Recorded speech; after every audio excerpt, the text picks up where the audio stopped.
Hey there, here's the next episode of the Indefinite series, How to Have Fun in Destiny. I'm going to show you a build for Destiny PvP which hopefully adds some freshness to your experience and invites you to try something unique. These builds balance competitiveness with weirdness because I like nestling right between trying and chilling, and I think you might too. For today's episode, we'll be putting on one of the silliest exotics of all, Khepri's Horn, and pairing it with the infamous Teraba for some aggressive Titan goodness. Like most of my fun build recommendations, the point here is not complexity or potency, but rather finding joy in the small things. This build is no different. Using Khepri's Horn is silly, simple, and fun, and it actually performed a lot better than I thought it would. Thank you to Snog for posting this build in the video suggestions channel on my server, which is why I tried it out. I'm trying to use more of the builds that people put in this channel, but it's tough because there are so many and y'all are really creative, so I don't have time for them all. Anyway, Teraba and the Slug Shotgun in this build are just plain old powerful on their own, and they're good weapons, and there's nothing too fancy about them. They just make it so I still at least have a fighting chance when using something like Khepri's Horn, and it still lets me go on streaks, which is pretty fun. Teraba actually does synergize a little bit with the build because of this fragment setup where if I get a charged melee hit with shoulder charge or my hammer, it'll then make me radiant, and then if I use Teraba, since it's a solar weapon, if I get a kill with that, I just stay radiant for longer, so it just makes Teraba melt enemies even more quickly than it already does. Anyway, as for the Khepri side of things, it's basically just a better thermite grenade that comes up pretty dang frequently because every time you get a solar kill with Khepri's Horn, you get 25% of your barricade back, and so whether you get an ability kill with a solar thing or a solar weapon kill, you're just recharging your barricade really fast. And having a lot of barricades is just really good on its own, but the fact it's with Khepri's and you shoot out a free thermite from your barricade every time you get one just makes it even better.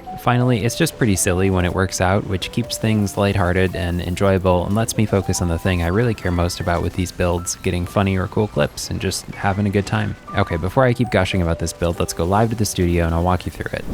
Okay, so here's the build setup I could do. Stats wise, ideally I would have higher recovery and higher discipline, but this is just the best I could do with what I had, and I didn't really want to invest too much in this build because it's pretty dorky. I think 100 resilience is mandatory, and then I also obviously like pairing it with double utility kickstart, so every time I pop my barricade, another one starts coming back. I just had to use a lot of resilience mods to get my resilience up there. I use quick charge so my shotgun comes out faster. I use unflinching, one for each weapon, and radiant light to get my strength up. I use a submachine gun loader for Teraba, which is quite nice because the reload speed is not that high, and then taking charge and the whole setup of taking charge mods to get high energy fire and get more Teraba melting goodness. And then on the helmet, just targeting powerful friends. Good stuff. Here's the heritage roll. Sometimes I even use extended mag just because I have slide shots, so the range is already kind of high, but I don't know, it doesn't matter. And then for the subclass setup, I'm using the big hammer. I'm using towering barricade. I know this one comes back faster, but it just feels so indefensible. And then catapult lift so you can skate. I like hammer strike more for the mobility, and you can pretty easily get a hit on someone with it, but this is probably a little bit more of a safer option. And I say that because using Ember of Torches is quite nice, so when you get that powered melee hit, you're gonna get radiant, and then if you get a Teraba kill or an ability kill, you're just gonna extend that radiant duration. Also, when you scorch someone with your melee or your grenade or your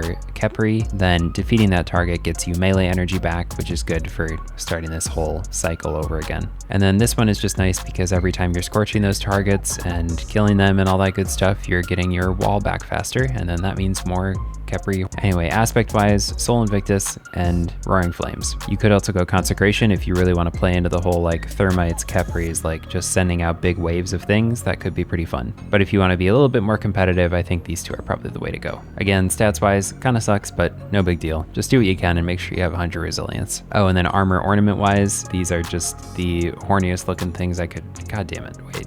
The spikiest looking things I could choose, and this shader on everything is just like an Iron Banner shader from a while ago. You kind of just feel like a big spiky beetle with this thing that's shooting fire out of its head, and it's a pretty fun build. All right, playstyle wise, here's the rotation that I think works best. I like to start off any engagement by popping the barricade because people really don't expect it, and it confuses them and makes them laugh. And then while they're doing that, sometimes the Khepri Thermite Blast comes back the other direction if it decides to, and it smacks them in the back. It does 100 damage every time it hits someone, so if it hits him on its way going out and then on its way back in, it'll just kill him. Even if it doesn't, 100 damage is a lot of damage, and you can just like follow up with a melee or a shotgun shot to the body or just a little bit of Teraba damage and you'll probably take him out. Or your teammates will, or your grenade will, and you'll get the whole build rolling. If you want to take up even more space in an area, you can lay down your thermite grenade, which will continually send out blasts of fire, and it'll probably scorch a target, and that will also help get your whole ability recharge machine running. And then from there, you can kind of just start charging up Teraba, and you'll be going going on a streak in no time. I think the other way to play this build is by starting with a throwing hammer or a shoulder charge to make yourself radiant, and then following up with Teraba, which will absolutely melt when it's radiant. And if you combine Ravenous Beast with Radiant, you can just basically kill people in like 4 bullets. It's nuts. Anyway, that's probably the safer route. Smack someone with a charge melee, and then use Teraba and your barricade and your other abilities to kill them, then stand in that sunspot that they drop and get all your abilities back almost instantly, and then just go do it again. Whenever you have Teraba charged, just pop a barricade to stay safe, activate the Ravenous Beast behind it, and you're ready to go. People will not really be expecting it, and you'll probably get some really fun clips. Okay, next up, I just want to talk about these 3 clips that I have coming up here, which I thought were just so fun. In this one, I really like how I predicted what he was going to do and then threw the grenade in advance to get that sunspot going, get my abilities back, and then I put the barricade in the wrong direction, but it doesn't really matter. I'm just full on tightening here, and it's going great. In this next one, I get the Radiant extension here by meleeing and then getting the Teraba kill. Then the Sunspot recharges my abilities, and then the Radiant Teraba kills a Thunder Crash mid-activation because it's melting so much, and that's just a great example of what it can do. Then I can activate Ravenous Beast and just go ahead and melt a bunch of people. Although, as you will see at the end of this clip, what else did I do than somebody bot walking with a shotgun? That's just how it goes.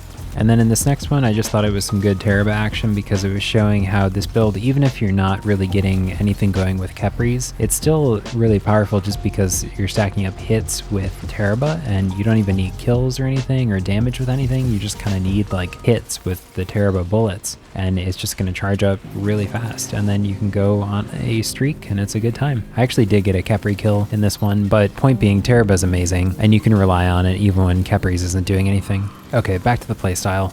Seriously, you're going to have so many abilities charged and you're going to be doing a lot of damage at all times, so you're kind of just like a walking tank shooting fire out of every orifice. It's kind of nasty, but it's a good time. It really does fulfill that power fantasy of being a grumpy, spiky beetle hobbling around on the ground, shooting fire out of your body when people try to step on you, and you just light them on fire and walk away. It's a really nice kind of beetle lifestyle. But besides fulfilling our fire beetle power fantasy, it's also just nice to use something weird and unique like Khepri's Horn. There really is something to be said for using a weird exotic and trying to find weird ways to make it work because it's like a new puzzle. Rather than just putting on whatever 5 incredibly broken things there are in PvP in a given meta and getting free kills and feeling like you're not even really playing the game, finding something somewhat challenging and silly I think will really truly change your outlook on the game and help you shift from I need the most busted thing at all times to I just want to get some goofy shit to happen, and that is just such a fun headspace to be in. I think we can all relate to Destiny PvP being frustrating these days, but if you stop caring about winning and losing, which you can't really control anyways, and you just look inwards and find something that feels silly and enjoyable,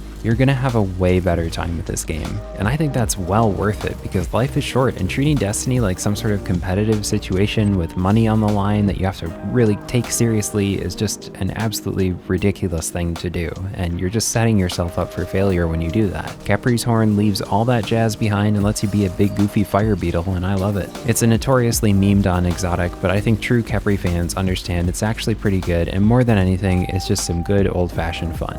I hope you try this build out because I think you'll have fun with it, and it might give you a fresh way to enjoy PvP. And if you don't, that's cool too. Like all my PvP fun build videos, it's inevitable there will be plenty of ways to iterate on them as time goes on, so if you have any suggestions or new things you've learned, feel free to drop them in the comments and help inspire other folks. Thank you so much to my patrons for tempting me to do this hobby full time, and consider subscribing so you don't miss the next episode of Fun Builds in Destiny. Alright, thank you so much for watching, have a good day, and catch you in the next one.